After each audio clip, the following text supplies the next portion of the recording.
तदनंतर राम ने संतुष्ट होकर कहा कि हे लक्ष्मण, वज्रकर्ण की भद्रता देखो, जो इसने परिचय के बिना ही यह किया है। ऐसा सुंदर भोजन तो जमाई के लिए भी नहीं दिया जाता है। ओहो, पेय पदार्थों की शीतलता और व्यंजनों की मधुरता तो सर्वथा आश्चर्य उत्पन्न करने वाली है। इस अमृत तुल्य अन्न के खाने से हमारा मार्ग से उत्पन्न हुआ गर्मी का समस्त श्रम एक साथ नष्ट हो गया है। जो कोमलता को धारण कर रहे हैं, जिनका एक एक शीत अलग अलग है और जो सफेदी के कारण ऐसे जान पड़ते हैं मानो चंद्रमा के बिंब को चूर्ण कर ही बनाए गए हैं, ऐसे ये धान के चावल है, जो अत्यंत स्वच्छता से युक्त है तथा जो अपनी सुगंधि से भ्रमरों को आकृष्ट कर रहा है। ऐसा यह पानक जान पड़ता है कि चंद्रमा की किरणों को दूह कर ही बनाया गया है।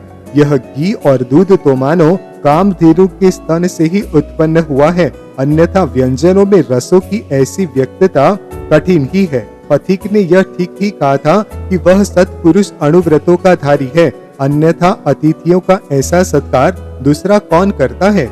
जो संसार की पीड़ा को नष्ट करने वाले जिनेंद्र भगवान को नमस्कार करता है, उनके सिवाय किसी दूसरे को नमस्कार नहीं करता, ऐसा वह बुद्धिमान शुद्ध आत्मा का धारक सुना जाता है।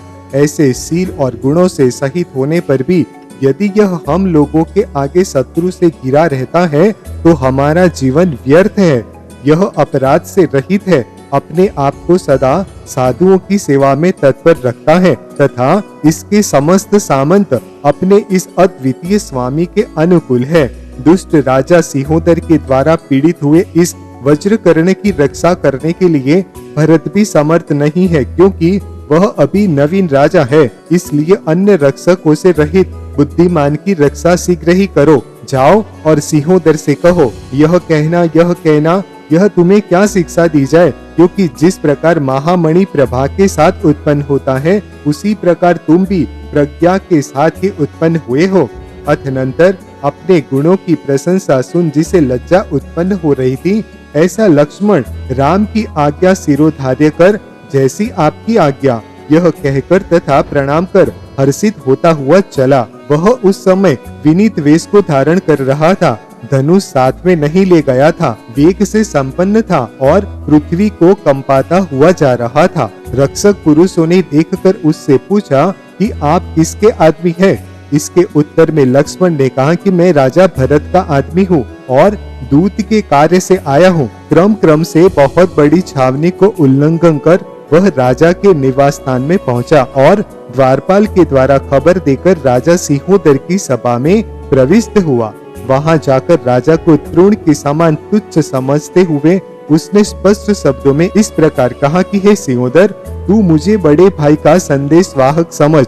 उत्तम गुणों को धारण करने वाले राजा भरत आपको इस प्रकार आज्ञा देते हैं कि इस निष्कारण वैर से क्या लाभ है। तदनंतर कठोर मन को धारण करने वाला सिंहोदर बोला कि हे दूत, तू मेरी ओर से अयोध्या के राजा भरत से इस प्रकार कहो कि अविनीत सेवकों को विनय में लाने के लिए स्वामी प्रयत्न करते हैं, इसमें क्या विरोध दिखाई देता है। यह वज्रकर्ण दुष्ट है, मानी है, मायावी है, अत्यंत नीच है, क्रोधी है, क्षुद्र है, मित्र की निंदा करने में तत्पर है, आलस्य से युक्त है, मूढ़ है, वायु अथवा किसी पिशाच ने इसकी बुद्धि हर ली है। यह विनयाचार से रहित है और दुष्ट चेष्टाओं से युक्त है। यह दोष इसे या तो दमन से छोड़ सकते हैं या मरण से, इसलिए इसका उपाय करता हूँ। इस विषय में आप चुप बैठिए। तदनंतर लक्ष्मण ने कहा कि इस विषय में अधिक उत्तरों से क्या प्रयोजन है, क्योंकि यह सबका हित करता है, अतः इसका यह सब अपराध क्षमा कर दिया जाए। लक्ष्मण के इस प्रकार कहते ही जिसका क्रोध उबल पड़ा था और जो संधि से विमुख था, ऐसा सिंहोदर अपने सामंतों की ओर देख गरज कर बोला कि न केवल यह दुष्ट वज्रकर्ण ही मानी है, किंतु उसके कार्य की इच्छा से आया हुआ यह दूत भी वैसा ही मानी है। अरे दूत, जान पड़ता है तेरा यह शरीर पाषाण से ही बना है। अयोध्यापति का यह दुष्ट भृत्य रंच मात्र भी नम्रता को प्राप्त नहीं है, अर्थात इसने बिल्कुल भी नमस्कार नहीं किया। सचमुच ही उस देश के सब लोग तेरे ही जैसे हैं। जिस प्रकार बटलोई के 2-4 सित जानने से सब सिद्धों का ज्ञान हो जाता है, उसी प्रकार तेरे द्वारा वहाँ के सब लोगों का परोक्ष ज्ञान हो रहा है। सिंहोदर के इस प्रकार कहने पर कुछ क्रोध को प्राप्त हुआ लक्ष्मण बोला कि मैं साम्य भाव स्थापित करने के लिए यहाँ आया हूँ, तुझे नमस्कार करने के लिए नहीं। सिंहोदर इस विषय में बहुत कहने से क्या, संक्षेप से सुन, या तो तू संधि कर या आज की मरण का आश्रय ले। यह कहते ही समस्त सभा परम क्षोभ को प्राप्त हो गई, नाना प्रकार के दुर्वचन बोलने लगी तथा नाना प्रकार की चेष्टाएं करने लगी। जिनके शरीर क्रोध से कांप रहे थे, ऐसे कितने ही योद्धा छुरी खींचकर और कितने ही योद्धा तलवारें निकालकर उसका वध करने के लिए उद्यत हो गए। जो वेग से हुंकार छोड़ रहे थे तथा जो परस्पर अत्यंत व्याकुल थे, ऐसे उन योद्धाओं ने लक्ष्मण को चारों ओर से उस प्रकार घेर लिया जिस प्रकार की मच्छर किसी पर्वत को घेर लेते हैं। शीघ्रता से कार्य करने में निपुण धीर वीर लक्ष्मण ने जो पास में नहीं आ पाए थे, ऐसे उन योद्धाओं को चरणों की चपेट से विफल कर एक साथ दूर फेंक दिया।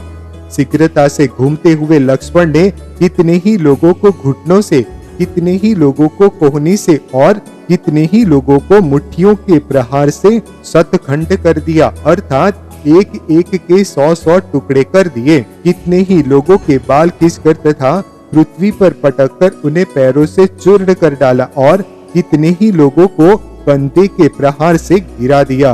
कितने ही लोगों को परस्पर भिड़ाकर उनके सिर एक दूसरे के सिर की चोट से चूर्ण कर डाले और कितने ही लोगों को जंगा के प्रहार से मूर्छित कर दिया। इस प्रकार महाबलवान एक लक्ष्मण ने सिंहोदर की उस सभा को भयभीत कर विध्वस्त कर दिया। इस प्रकार सभा को विध्वस्त करता हुआ लक्ष्मण जब भवन से बाहर आंगन में निकला, तब सैकड़ों अन्य योद्धाओं ने उसे घेर लिया। तदनंतर युद्ध के लिए तैयार खड़े हुए सामंतों, हाथियों, घोड़ों और रथों के द्वारा उत्पन्न परस्पर की धक्का मुक्की से बहुत भारी आकुलता उत्पन्न हो गई। हाथों में नाना प्रकार के शस्त्र धारण करने वाले उन सामंतों के साथ वीर लक्ष्मण ऐसी चेष्टा करने लगा जैसी कि श्रृंगालों के साथ सिंह करता है। तदनंतर वर्षा ऋतु के मेघ के समान आकार को धारण करने वाले हाथी पर सवार होकर सिंहोदर स्वयं लक्ष्मण को रोकने के लिए उद्यत हुआ। जो सामंत पहले दूर भाग गए थे, वे सिंहोदर के रणांगण में आते ही कुछ कुछ धैर्य धारण कर फिर से वापस आ गए। जिस प्रकार मेघों के झुंड चंद्रमा को घेरते हैं, उसी प्रकार उन सामंतों ने लक्ष्मण को घेरा, परंतु जिस प्रकार तीव्र वायु रुई के ढेर को उड़ा देती है, उसी प्रकार उसने उन सामंतों को उड़ा दिया, दूर भगा दिया, जिन्होंने गालों पर हाथ लगा रखे थे, जो अत्यंत आकुलता को प्राप्त थी तथा जिनके नेत्र भय से चंचल हो रही थी। ऐसी उत्तम योद्धाओं की स्त्रियां परस्पर में कह रही थी कि हे सखियों, इस महाभयंकर पुरुष को देखो, इस एक को बहुत से क्रूर सामंतों ने घेर रखा है, यह अत्यंत अनुचित बात है। उन्हीं में कुछ स्त्रियां इस प्रकार कह रही थी कि यद्यपि यह अकेला है, फिर भी इसे कौन परिभूत कर सकता है। देखो, इसने अनेक योद्धाओं को चपेटकर विह्वल कर दिया है। अतनंतर सामने सेना को इकट्ठी होती देख लक्ष्मण ने हंसकर हाथी बांधने का एक बड़ा खंभा उखाड़ा और जिस प्रकार वन में जोरदार अग्नि वृंदिगत होती है, उसी प्रकार सघन हुंकारों से भयंकरता को प्राप्त करता हुआ लक्ष्मण उस सेना पर वेग से टूट पड़ा। दशांगपुर का राजा वज्रकर्ण गोपुर के अग्रभाग पर बैठा बैठा इस दृश्य को देख आश्चर्य से चकित हो गया। जिसके नेत्र हर्ष से विकसित हो रहे थे, ऐसे समीपवर्ती सामंतों ने उससे कहा कि हे नाथ, देखो, परम तेज को धारण करने वाला यह कोई पुरुष सिंहोदर की सेना को नष्ट कर रहा है। उसने उसकी सेना के ध्वज, रथ तथा छत्र आदि सभी तोड़ डाले हैं। तलवारों और धनुषों की छाया के बीच खड़ा हुआ यह सिंहोदर अत्यंत विह्वल हो भंवर में पड़े हुए के समान इधर उधर घूम रहा है। जिस प्रकार सिंह से भयभीत होकर मृग समूह इधर उधर भागता फिरता है, उसी प्रकार सिंहोदर की सेना इससे भयभीत होकर इधर उधर भागती फिरती है। ये दूर खड़े हुए सामंत परस्पर कह रहे हैं कि कवच उतार दो, तलवार छोड़ दो, धनुष फेंक दो, घोड़ा छोड़ दो, हाथी से नीचे उतर जाओ, गदा खड्डे में गिरा दो, ऊंचा शब्द मत करो। शस्त्रों का समूह देखकर यह अतिशय भयंकर पुरुष वेग से कहीं हमारे ऊपर न आ पड़े, इस स्थान से हट जाओ। अरे भट, रास्ता दे, हाथी को यहाँ से दूर हटा, चुपचाप क्यों खड़ा है? अरे दुष्ट सारथी, देख यह आया, यह आया, रथ छोड़, घोड़े जल्दी बढ़ा, मारे गए इसमें संशय नहीं, इत्यादि वार्तालाप करते हुए संकट में पड़े कितने ही योद्धाओं का वेश छोड़कर नपुंसकों के समान एक और स्थित है। क्या युद्ध में यह कोई देव क्रीड़ा कर रहा है अथवा विद्याधर वायु नाम का कोई व्यक्ति संसार में प्रसिद्ध है? सो क्या यह वही है? यह अत्यंत तीक्ष्ण और बिजली के समान चंचल है। सेना को इस प्रकार नष्ट भ्रष्ट करके अब यह आगे क्या करेगा? हे नाथ, इस प्रकार हमारा मन शंका को प्राप्त हो रहा है। देखो, रोमांचकारी युद्ध में उछलकर भयभीत सिंहोदर को हाथी से खींचकर उसी के वस्त्र से गले में बांध लिया है और बैल की तरह वश कर उसे आगे कर आश्चर्य से चकित होता हुआ आ रहा है। इस प्रकार सामंतों के कहने पर वज्रकर्ण ने कहा कि हे मानवों, स्वस्थ हो, देव शांति करेंगे। इस विषय में बहुत चिंता करने से क्या लाभ है? महलों के शिखरों पर बैठी दशांग नगर की स्त्रियां परम आश्चर्य को प्राप्त हो परस्पर इस प्रकार कह रही थी कि हे साथी, इस वीर की परम अद्भुत चेष्टा देखो, जिसने अकेले ही इस राजा को वस्त्र से बांध लिया। धन्य इसकी कांति, धन्य इसका अतिशय पूर्ण तेज और धन्य इसकी शक्ति। ओहो, यह उत्तम पुरुष कौन होगा? यह किस भाग्यशालिनी गुणवती स्त्री का पति है अथवा आगे होगा? यह समस्त पृथ्वी का स्वामी है। अथनंतर वृद्ध और बालकों से सहित सिंहोदर की रानियां भय से अत्यंत विवल हो रोती हुई लक्ष्मण के चरणों में आ पड़ी। वे बोली कि हे देव, इसे छोड़ो, हमारे लिए पति की भिक्षा देवो, आज से यह आपका आज्ञाकारी भृत्य है। लक्ष्मण ने कहा कि देखो, यह सामने ऊंचा वृक्ष खंड है, वहां ले जाकर इस दुराचारी को उस पर लटकाऊंगा। तदनंतर बहुत करुण रुदन करती तथा बार बार हाथ जोड़ती हुई बोली कि हे देव, यदि रुष्ट हो तो हम लोगों को मारो और इसे छोड़ दो, प्रसन्नता करो, हम लोगों को पति का दुख न दिखाओ। उत्तम पुरुष स्त्रियों पर दया करते ही है। तब लक्ष्मण ने कहा कि अच्छा, आगे चलकर छोड़ देंगे, आप लोग स्वस्थता को प्राप्त हो। इस प्रकार कहता हुआ लक्ष्मण उस चैत्यालय में गया जहाँ की सीता सहित राम ठहरे हुए थे। वहां जाकर लक्ष्मण ने राम से कहा कि यह वज्रकर्ण का शत्रु है, इसे मैं ले आया हूँ। अब हे देव, जो करना हो सो आज्ञा करो। तब जिसका शरीर कांप रहा था ऐसा सिंहोदर हाथ जोड़ मस्तक से लगा राम के चरण कमलों में गिरा और बोला कि हे देव, आप कौन हैं? यह मैं नहीं जानता। आप कांतिमान हैं, उत्कृष्ट तेज से युक्त है और सुमेरु के समान स्थिर है। हे गंभीर पुरुषोत्तम, आप मनुष्य रहो चाहे देव, इस विषय में बहुत कहने से क्या, मैं आपका आज्ञाकारी सेवक हूँ। वज्रकर्ण आपको रुचता है सो वह यह राज्य ग्रहण करे, मैं तो सदा आपके चरणों की शुश्रूषा ही करता रहूंगा। सिंहोदर की स्त्रियां भी अत्यंत करुण विलाप करती हुई राम के चरणों में प्रणाम कर बोली कि हमारे लिए पति की भिक्षा दीजिए। हे देवी, तुम तो स्त्री हो, अतः हे शोभने, हम पर दया करो। इस प्रकार कहकर वे सीता के चरण कमलों में भी पड़ी। तदनंतर वापिकाओं में स्थित हंसों को मेघ ध्वनि से होने वाला भय उत्पन्न करते हुए राम ने नीचा मुख कर बैठे हुए सिंहोदर से कहा कि हे सुधी, तुझे वज्रकर्ण जो कहे सो कर, इसी तरह तेरा जीवन रह सकता है और दूसरा उपाय नहीं है। तदनंतर जिसकी भाग्य वृद्धि हो रही थी ऐसा वज्रकर्ण हितकारी पुरुषों के द्वारा बुलाया गया, जो परिवार सहित उस चित्यालय में आया। उसने हाथ जोड़ मस्तक से लगा जिनालय की 3 प्रदक्षिणाएं दी, फिर भक्ति से रोमांचित हो चंद्रप्रभ भगवान को नमस्कार किया। तत्पश्चात विधि विधान के जानकार वज्रकर्ण ने विनय पूर्वक जाकर राम लक्ष्मण दोनों भाइयों की क्रम से स्तुति की और सीता से शरीर संबंधी आरोग्य पूछा। तदनंतर राम ने अत्यंत मधुर ध्वनि में उससे कहा कि हे भद्र, आज तो तेरी कुशल से ही हम सबकी कुशल है। इस प्रकार शुभ लीला के धारक राम और वज्रकर्ण के बीच जब तक यह वार्तालाप चलता है तब तक सुंदर वेश का धारक विद्युतदंग सेना के साथ वहां आ पहुंचा।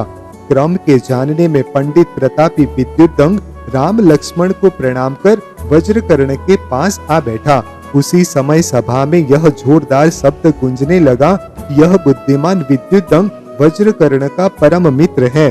तदनंतर राम ने मंद हास्य से मुख को धवल कर वज्रकर्ण से कहा कि हे वज्रकर्ण, तेरी यह दृष्टि अत्यंत श्रेष्ठ है। जिस प्रकार मेरु पर्वत की चूलिका प्रलय काल की वायु के आघात से कंपित नहीं होती, उसी प्रकार तेरी यह बुद्धि मिथ्या मतों से रंच मात्र भी कंपित नहीं हुई। मुझे देख कर भी तेरा यह मस्तक नम्रीभूत नहीं हुआ, सो तेरी यह चेष्टा अत्यंत मनोहर तथा शांत है। अथवा शुद्ध तत्व के जानकार पुरुष को क्या कठिन है, खासकर धर्मानुरागी सम्यक दृष्टि के मनुष्य को, जिस उन्नत सिर से तीर लोक के द्वारा वंदनीय परम कल्याण स्वरूप जिनेंद्र भगवान को नमस्कार किया जाता है, उसी सिर से दूसरे लोगों को कैसे प्रणाम किया जाए।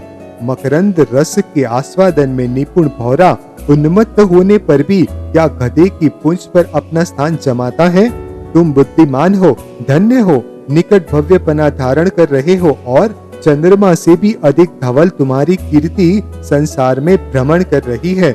मुझे मालूम है कि यह विद्युत दंग भी तुम्हारा मित्र है, सो यह भी भव्य है जो कि तुम्हारी सेवा करने के लिए उद्यत रहता है। अतनंतर यथार्थ गुणों के कथन से जो लज्जा को प्राप्त था तथा जिसका मुख कुछ नीचे की ओर झुक रहा था, ऐसा वज्रकर्ण बोला कि हे देव, यद्यपि आपको यहाँ रहते बहुत कष्ट हुआ है, तो भी हे महाभाग, आप मेरे परम बांधव हुए हैं। इस समय मेरे जीवित रहते हुए मेरे इस नियम का पालन आपके ही प्रसाद से हुआ है और मेरे भाग्य से ही आप पुरुषोत्तम यहाँ पधारे हैं। इस प्रकार कहते हुए बुद्धिमान वज्रकर्ण से लक्ष्मण ने कहा कि जो तेरी अभिलाषा हो वह कह, मैं शीघ्र ही पूर्ण कर दूं। यह सुनकर वज्रकर्ण ने कहा कि आप जैसे अत्यंत दुर्लभ मित्र को पाकर इस संसार में कुछ भी दुर्लभ नहीं है। अतः मैं यह प्रार्थना करता हूँ कि मैं जिन मत का धारक होने से यह नहीं चाहता हूँ कि तृण को भी पीड़ा हो, इसलिए यह मेरा स्वामी राजा सिंहोदर छोड़ दिया जाए। वज्रकर्ण के इतना कहते ही लोगों के मुख से धन्य धन्य शब्द निकल पड़ा। देखो, यह भद्र पुरुष शत्रु के ऊपर भी शुभ बुद्धि धारण कर रहा है। अपकारी के ऊपर जो दया करता है वही सज्जन है।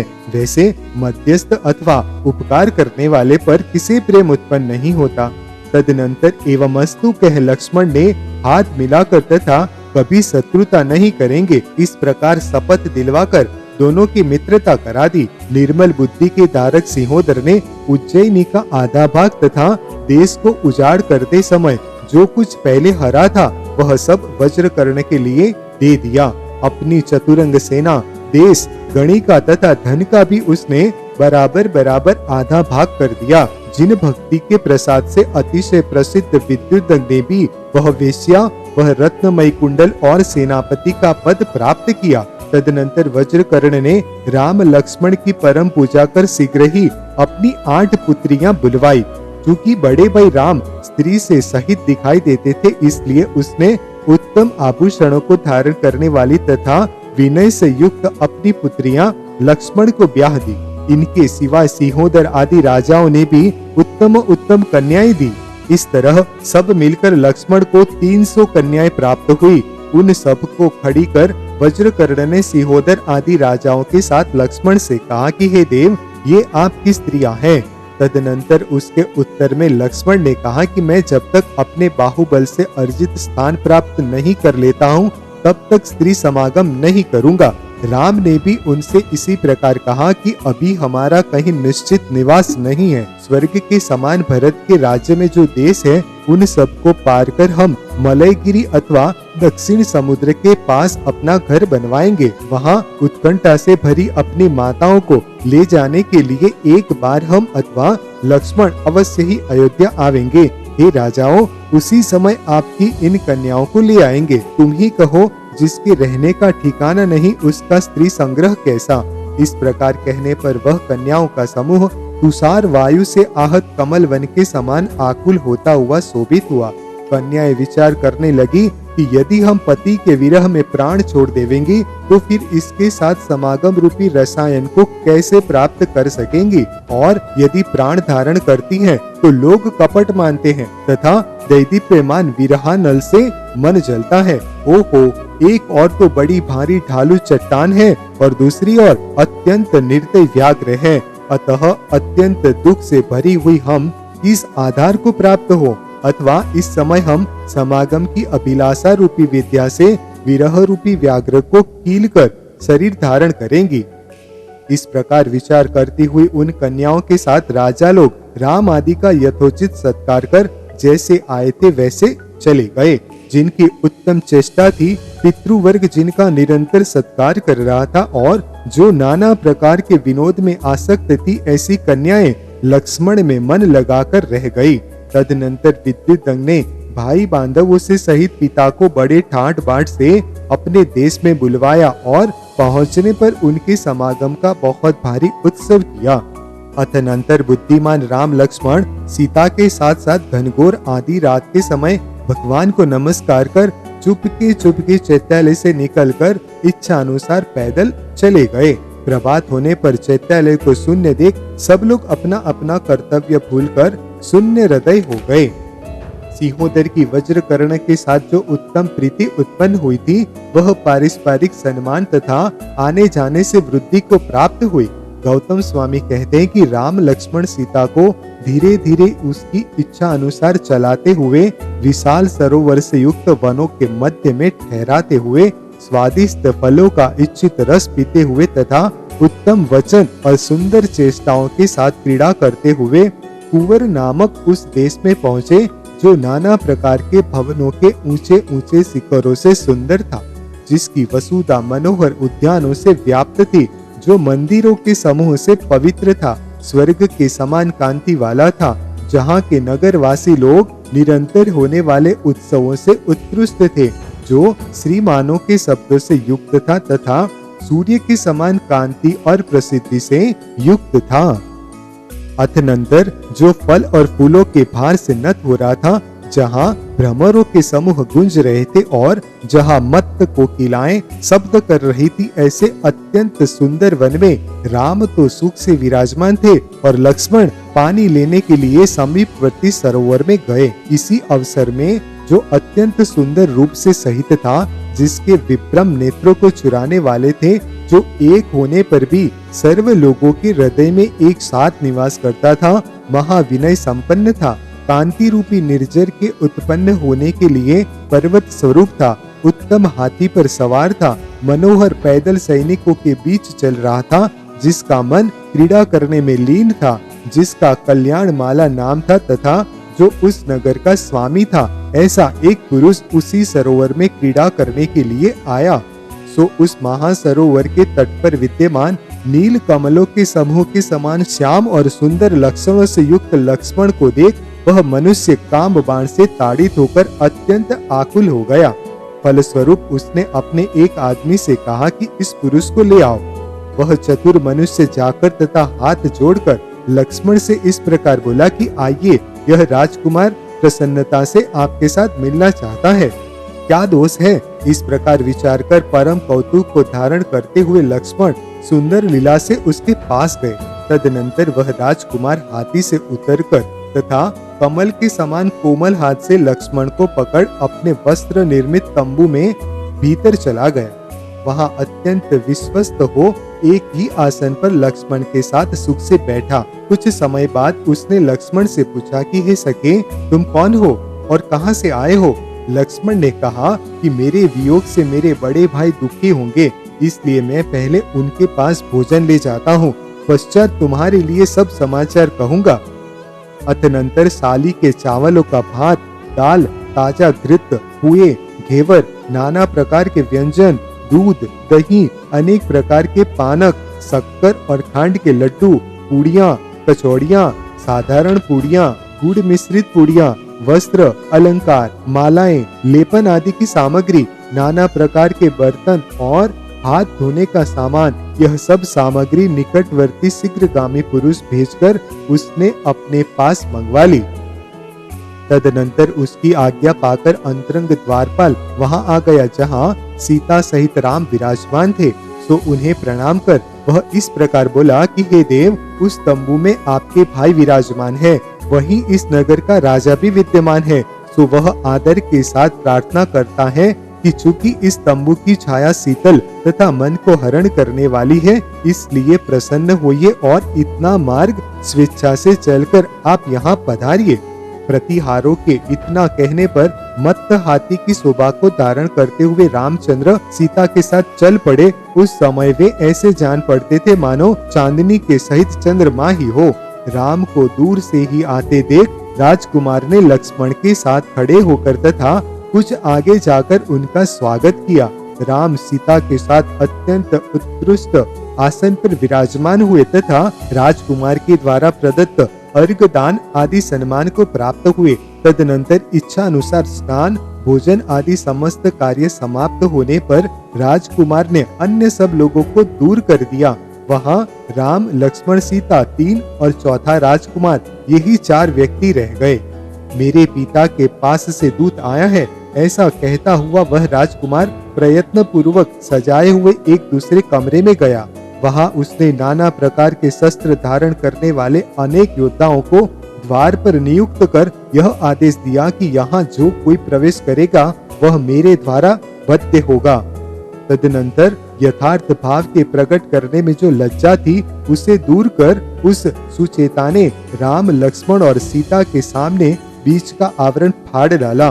तत्पश्चात आवरण के दूर होते ही ऐसा लगने लगा मानो स्वर्ग से ही कोई उत्तम कन्या नीचे आकर पड़ी है अथवा पाताल से ही निकली है। उस कन्या का मुख लज्जा के कारण कुछ नम्रीभूत हो रहा था। उसकी कांति से लिप्त हुआ कपड़े का तंबू ऐसा दिखने लगा मानो उसमें आग ही लग गई हो तथा लज्जा से युक्त मंद मुस्कान की किरणों से लिप्त होने पर ऐसा जान पड़ने लगा मानो उसमें चंद्रमा का ही प्रकाश फैल गया हो। उसे देख चतुर हंसों ने चिरकाल तक भयभीत हो अपने नेत्र संकुचित कर लिए। वह कन्या ऐसी जान पड़ती थी मानो कमल को छोड़कर साक्षात लक्ष्मी ही वहां आ बैठी हो। उसकी कांति से वह घर ऐसा मालूम होता था मानो सौंदर्य के सागर में उसने तैरना ही शुरू किया हो अथवा रत्नों और स्वर्ण की पराग से मानो आच्छादित ही किया गया हो। उसके स्तनों से ऐसा जान पड़ता था मानो कांति रूपी जल के कल्लोल ही निकल रहे हो और त्रिबली से शोभित मध्य भाग में ऐसा लगता था मानो तरंगे ही उठ रही हो। जिस प्रकार मेघ के पतले आवरण को लांघ कर चंद्रमा का प्रकाश बाहर फूट पड़ता है, उसी प्रकार लहंगा को भेद कर उसके नितंब स्थल का सघन तेज बाहर फूट पड़ा था। वह घर एक मेघ के समान जान पड़ता था और उसमें बैठी हुई वह कन्या बिजली के समान प्रतिभासित होती थी। ऐसा लगता था कि लोक में चंचलता के कारण बिजली के यश में जो मल चिरकाल से लगा हुआ था उसने उसे बिल्कुल ही धो डाला था। वह स्वर्ण निर्मित की तरह दैदीप्यमान नितंब स्थल से उत्पन्न महानील मणि के समान श्याम, अत्यंत चिकनी एवं पतली रोम रजों से सुशोभित थी। तदनंतर जिसने सहसा पुरुष का वेश छोड़ दिया था तथा जिसके नेत्र अत्यंत सुंदर थे, ऐसी वह कन्या सीता के पास आ बैठी जिससे वह उस प्रकार सुशोभित होने लगी जिस प्रकार की लज्जा से रति की स्त्री सुशोभित होती है। लक्ष्मण उसके पास ही बैठे थे, सो काम से युक्त हो किसी अनिर्वचनीय अवस्था को प्राप्त हुए। उस समय उनके चंचल नेत्र धीरे धीरे चल रहे थे। तदनंतर निर्मल बुद्धि से युक्त राम ने उससे इस प्रकार कहा कि हे कन्ये, विविध वेश को धारण करने वाली तू कौन है जो इस तरह क्रीड़ा करती है? उसके उत्तर में मधुर भाषण करने वाली कन्या ने वस्त्र से शरीर ढक कर कहा कि हे देव, सद्भाव को सूचित करने वाला मेरा वृतांत सुनिए।